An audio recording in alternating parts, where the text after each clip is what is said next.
Ce ne poruncește biserica prin cuvintele poruncii a treia, a te spovedi cel puțin o dată pe an? Prin cuvintele poruncii a treia, a te spovedi cel puțin o dată pe an, biserica obligă pe toți creștinii care au ajuns la uzul rațiunii să se apropie cel puțin o dată pe an de sacramentul pocăinței.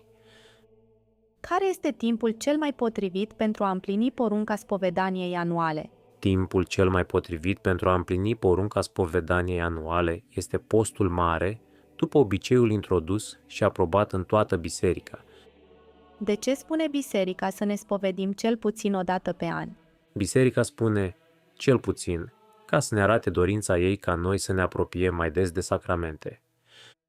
Este așadar un lucru folositor să ne spovedim des? Este un lucru foarte folositor să ne spovedim des, mai ales pentru că este greu să te spovedești bine și să te ții departe de păcatul de moarte dacă te spovedești rar. Ce ne poruncește biserica prin celelalte cuvinte ale poruncii a treia, a te împărtăși la Paști, fiecare în parohia sa? Prin celelalte cuvinte ale poruncii a treia, a te împărtăși la Paști, fiecare în parohia sa, biserica obligă pe toți creștinii care au ajuns la vârsta priceperii să primească în fiecare an preasfânta Euharistie în parohia lor, în timpul pascal. Este vreun alt timp, în afară de Paști, când suntem datori să ne împărtășim? Suntem datori să ne împărtășim și când suntem în primejdie de moarte. De ce se spune că trebuie să ne împărtășim cel puțin la Paști?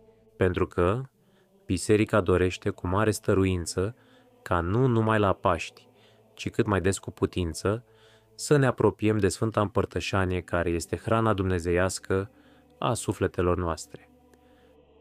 Împlinim această poruncă printr-o spovadă sau o împărtășanie sacrilegă. Nu împlinim porunca a treia a bisericii printr-o spovadă sau o împărtășanie sacrilegă, pentru că intenția bisericii este ca aceste sacramente să fie primite pentru scopul pentru care au fost instituite, adică pentru sfințirea noastră.